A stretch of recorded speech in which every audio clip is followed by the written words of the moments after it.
ఇంకా 127లో ఇది 6వ మెట్టు. అమ్మవారి పేరేంటి? నామం ఏంటి? లలితా సహస్రనామం అంటారు కదా! లలితా సహస్రనామాల్లో అమ్మవారు అప్పుడు 27 127 శ్రీకరి అవుతుంది. శ్రీకరి. శ్రీకరి అంటే శ్రీకరి అంటే శ్రీని ఇచ్చేది. అంటే ఈశ్వరత అనే ఐశ్వర్యాన్ని ఇచ్చేది. అందుకే మీ గురువు గారు దత్తోహం సోహం శివోహం ఓం నమ శివాయ హ్రీం నమ శివాయ నీకు శివ జ్ఞాన ప్రదానం చేస్తుంది అని. అది అసలైన ఐశ్వర్యము అని. శివ జ్ఞాన ప్రధానం అంటే ఎంత గొప్ప ఆనందం అది. శ్రీకరి అంటే ఈశ్వరతా భావం ఇస్తుంది. అందుకే నువ్వు అక్కడ శివదృష్టి సమదృష్టి తెచ్చుకుంటావు. ఇంకెక్కడా తెచ్చుకోవు. శివదృష్టి సమదృష్టి భూమి మీద అక్కడ దాకా వెళ్ళి వచ్చిన వాడే ఇప్పుడు షిరిడి సాయిబాబా లాంటి వాళ్ళు మహానుభావులు ఉన్నారు కదా! వారు స్వపర భేదాలు పెట్టుకోరు. నా పర అని ప్రత్యేకంగా వారి ప్రేమ ఉండదు. అందరి మీద సమముగా ఉంటుంది. సమతుల్యంగా ఉంటుంది. శ్రీకరి అంటే ఈశ్వరత అనే అటువంటి ఐశ్వర్యం మరి నీకు ఇచ్చింది అంటే అవునా? మరి నువ్వు భూమిలో నువ్వు ఎప్పుడైతే అది నువ్వు పొందావో భూమిలో ప్రజలందరూ నీ దగ్గరికే వస్తారు. నువ్వు కోరుకున్నవి ఏవైనా కూడా స్థూలంలో ఏవి కోరుకున్నా అన్నీ నెరవేరిపోతాయి. నిన్ను నిన్ను అనుసరించే వాళ్ళే నీ కోరికలు తీర్చేస్తారు. నువ్వేం ప్రత్యేకంగా దాని గురించి ప్రయత్నం చేయవలసిన అవసరం లేదు. అంటే స్థూల సూక్ష్మ సూక్ష్మతర సూక్ష్మతమ అన్ని కూడా నీకు అయాచితంగా అప్రయత్నంగా ఈ ఈశ్వరత అనే ఐశ్వర్యాన్ని అమ్మవారు ప్రసాదిస్తుంది. అందుకే ఎప్పుడైతే నీకు శివ దృష్టి సమదృష్టి వస్తుందో నువ్వు కోరుకునేది లేదు, నువ్వు ఇచ్చేది లేదు.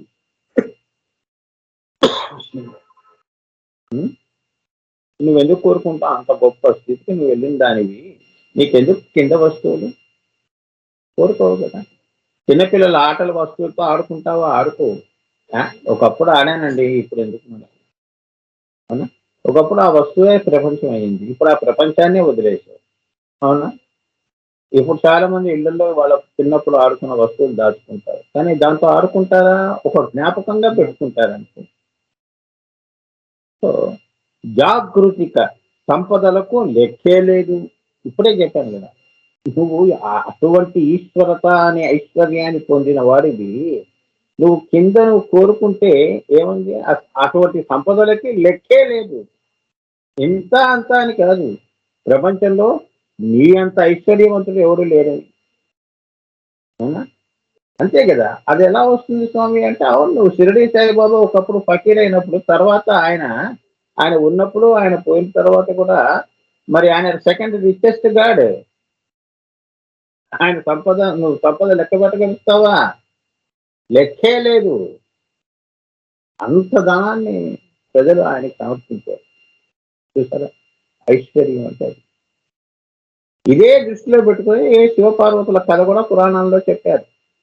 ఈశ్వర ఈశ్వరత అనే ఐశ్వర్యం అంటే ఏంటంటే పార్వతీదేవి ఒకసారి శివుడితో చెప్తుంది, ఈశ్వరుడితో చెప్తుంది. లక్ష్మీదేవి ఏమో చక్కగా ఆమె అంటే ఆమె లోకము, ఆమె ఇల్లు ఎంతో బంగారంతో తొలుతూగుతోంది, అన్ని సుఖాలు అనుభవిస్తోంది. నాకేమో హిమాలయాస్ లో ఈ చలికి నీడ లేకుండా మనం ఏమిటి ఇక్కడ ఈ సంసారం అని చెప్పి బాధపడితే ఆమె ఆమెలో ఉన్న అజ్ఞానాన్ని ఈశ్వరుడు ఎలా తొలగించాడు అంటే, అయితే నువ్వు ఎవరినైతే అంత గొప్పగా చెప్తున్నావో వాళ్ళకి ఈశ్వరుడు అడిగాడని చెప్పి ఆ విభూది తన నుదుటి మీద ఉన్న విభూది తీసి అమ్మవారికి ఇచ్చి ఇంత బంగారం తీసుకురా అన్నాడు. ఇదంతా తూగితే అంతే తీసుకురా అన్నాడు. అర్థమైందా? సో ఈయన పిచ్చి అని చెప్పి సర్లే మీరు మీరు పంపించారు కాబట్టి వెళ్తున్నానని చెప్పి ఆ లక్ష్మీ అమ్మవారి దగ్గరికి వెళ్ళి ఆ చిన్న విభూది బంగారం అడిగాడు మీ అన్నయ్య గారు అన్నట్టుగా. సరే ఓ సింతేనా అంట. అసలంతా లక్ష్మీ స్వరూపం నేను. మీ ఆయన అడిగింది విభూది ఎంత 5 గ్రాములు బంగారం అనుకోండి. సరే ఇవ్వని చెప్పి ఏం చేస్తుంది? మరి త్రాసు ఉంటుందిగా త్రాసులో వేస్తుంది. చేసి ఒక కిలో బంగారం పెడుతుంది. అది తూగదు. ఇదేంటి అని మళ్ళీ ఇంకో కిలో పెడుతుంది. తూగదు. సరి సమానంగా తూగాలి గదా! చివరికి అసలు నాకు అర్థం కావట్లేదు. మొత్తం ఆమె దగ్గర ఉన్న లక్ష్మి అనేది ఏదైతే ఉందో అంతా అందులో పెట్టినా అది తూగట్లేదు. చివరికి ఆమె వెళ్లి కూర్చున్నా కూడా తూగట్లేదు. అంటే ఇక్కడ మనం తెలుసుకోవాల్సిన విషయం ఏంటంటే ఈ అహం, ఈ అహం భావన అనేది తొలగితే గాని నీకు ఈ శాంకరి, శ్రీకరి, ఈ శ్రీకరి ఈశ్వరత అనే ఐశ్వర్యం నీకు హ్మ్, రాదు. అర్థమైందా? అది కావాలా? ఇది కావాలా? ఇది ఉంటే 2 ఉంటాయి. అది ఉంటే ఇది పోతుంది. అదనమాట. చూసారా? సో, ఇంత జాగ్రత్తగా వెళ్ళాలి నాన్న.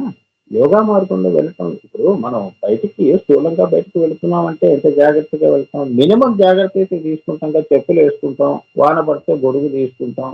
బయటికి వెళ్తున్నాం కాబట్టి సహజంగా ఓ 10, రూ. 20, రూ. 50, రూ. 100 పెట్టుకొని బయటికెళ్తాం. మరి ఘోరంగా బయటికెళ్ళిపోం గదా!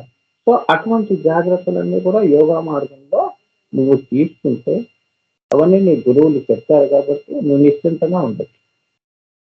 జాగ్రత్తగా ఎందుకంటే నిన్ను అక్కడి దాకా చేర్చే బాధ్యత ఆయనే తీసుకున్నాడు.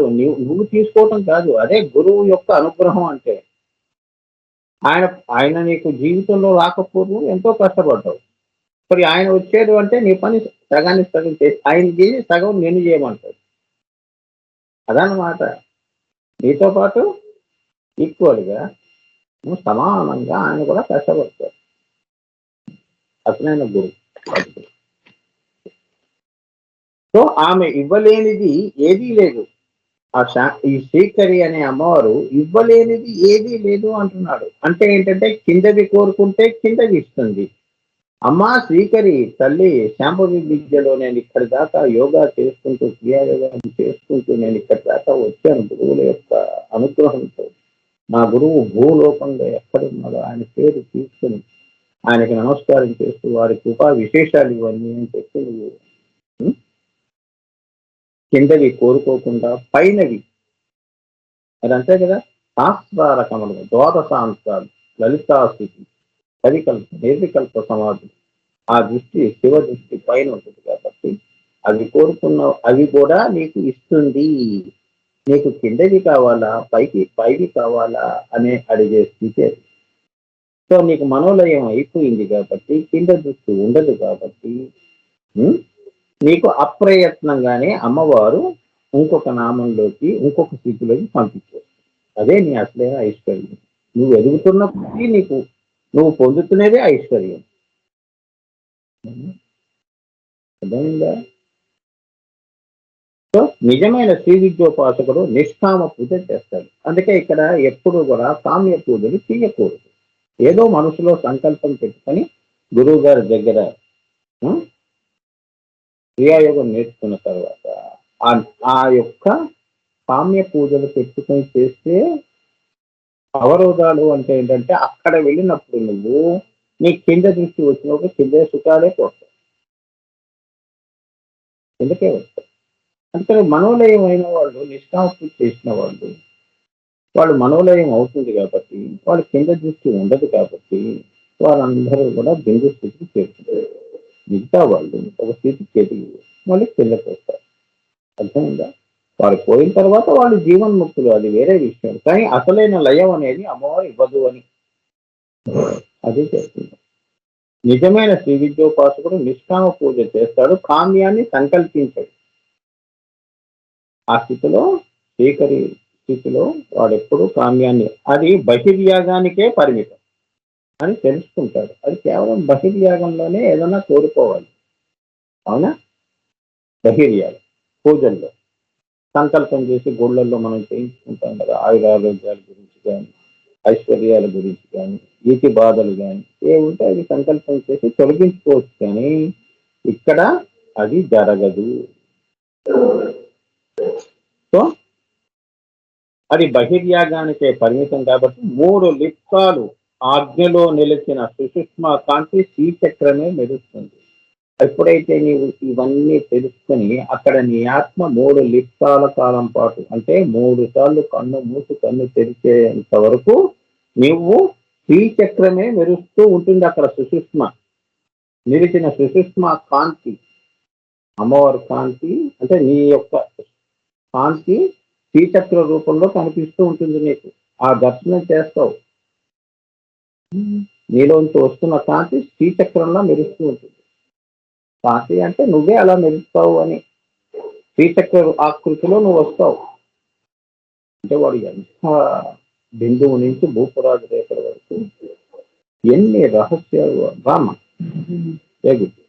ఎన్ని అమ్మవారు సూక్ష్మ రహస్యాలన్నీ కూడా తెలుసుకున్నారు. శ్రీ విద్య అంటే సామాన్యమైన విద్య కాదు. అమ్మవారు సృష్టి చేయాలనే సంకల్పం దగ్గర నుంచి స్థూలం వరకు అంతా కూడా వాడు అమ్మవారి స్వరూపానికి పొందాడు కాబట్టి వాడికి అన్ని కూడా అవగతం అయిపోతాయి, తెలుసుకుంటాడు. వాడే శ్రీచక్రంగా మెరుస్తూ ఉంటాడు 3 లిప్తాల కాలం పాటు. సో శ్రీకరి అంటే నీవే శ్రీచక్ర స్వరూపుడవు అన్న సత్యాన్ని శాంభవి విద్యలో దర్శనం చేయిస్తుంది అమ్మవారు. ఓరి పిచ్చివాడా, నువ్వేరా శ్రీచక్రము, నువ్వే శ్రీచక్రం అని అమ్మవారు అటువంటి అనుభూతి సత్యాన్ని శాంభవి విద్యలో దర్శనం చేయిస్తుంది.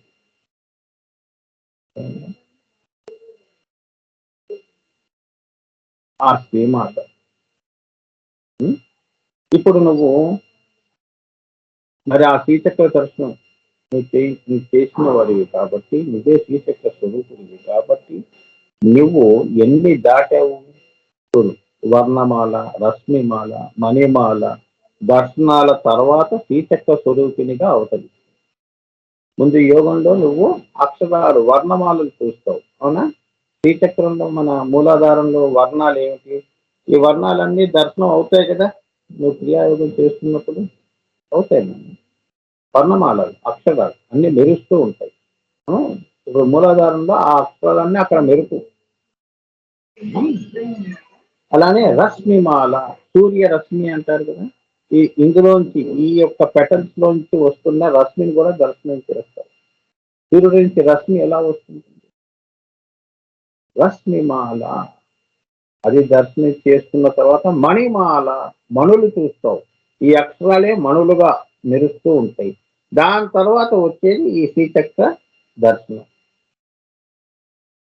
శాంభవి విద్యలో నీకు కలుగుతున్న అనుభూతులు ఇవే మీకు కలుగుతాయి. చాలా ఇవి తెలుసుకోవటం కోసం ఎందుకో దేశాలు పడుతుంది జరగదు. ఆశ్రమాలు, గురువులు వారు ఇస్తాను కదా, గురు పరంపర ఉందిగా మనకి. మనం పూర్వజన్మ సుకృతం అంటే ఇటువంటి అనుభూతి ఎంత నువ్వు యోగాభ్యాసం చేస్తే నీకు వచ్చే ఫలితాలు ఇవన్నీ ఇదే ఫలస్ఫూర్తులు. చిన్నప్పటి నుంచి నేను పారాయణం చేస్తున్నాను స్వామి అంటే అమ్మా ఓకేనన్నా నేను చెప్తానమ్మా 1-2 days లో మీ అమ్మాయిది ఇగో ఇక్కడ ఇప్పుడే ఈ అబ్బాయిది కూడా ఉంటుంది పెండింగ్ జాతకం అన్ని చూసి మీ అమ్మాయిది నేను చెప్తాను. ఏం చేయాలో కూడా చెప్తాను. ఏమ్మా బీ హ్యాపీ నాన్న. Thank you very much.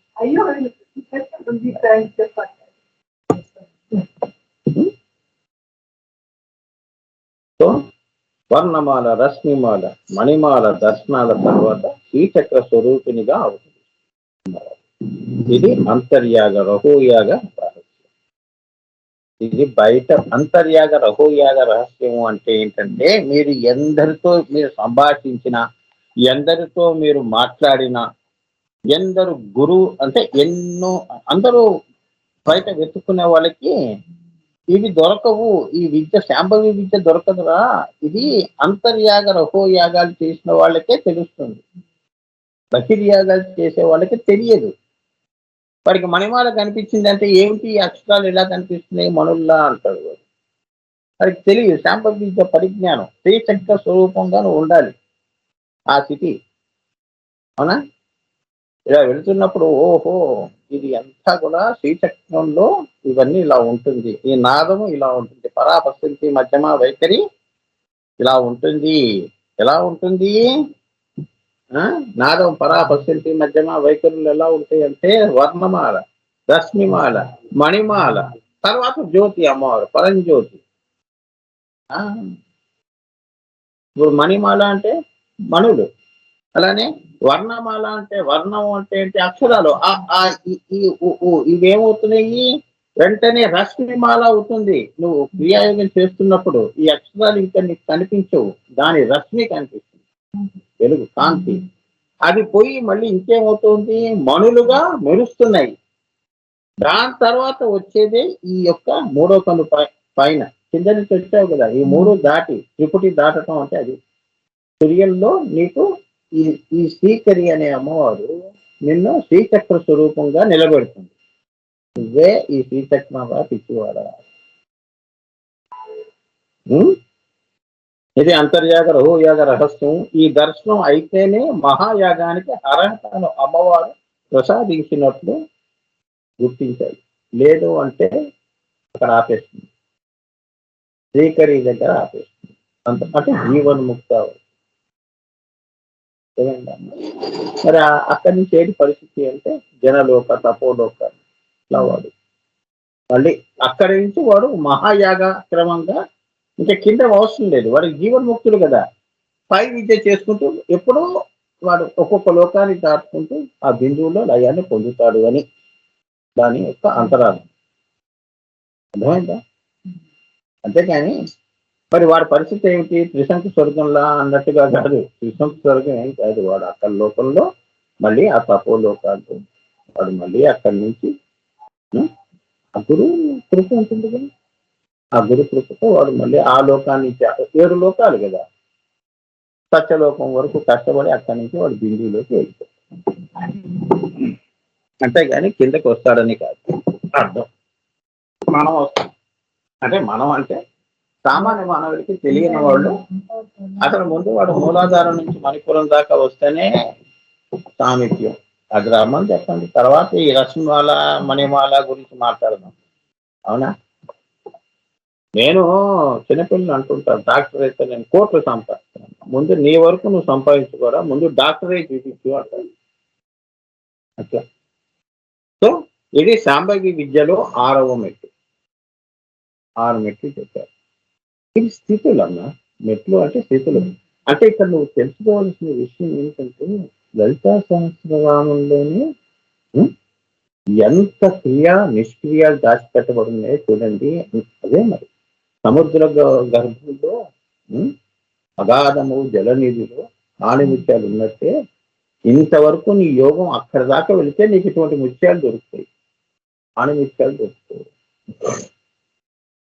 పైపైన చేస్తే ఉంది బహిర్యాగంతో తృప్తి పొందితే ఏముంటుంది, ఏమీ ఉండదు, అనుభూతి ఉండదు. అనుభూతి లేని జీవితం. అంతేగా?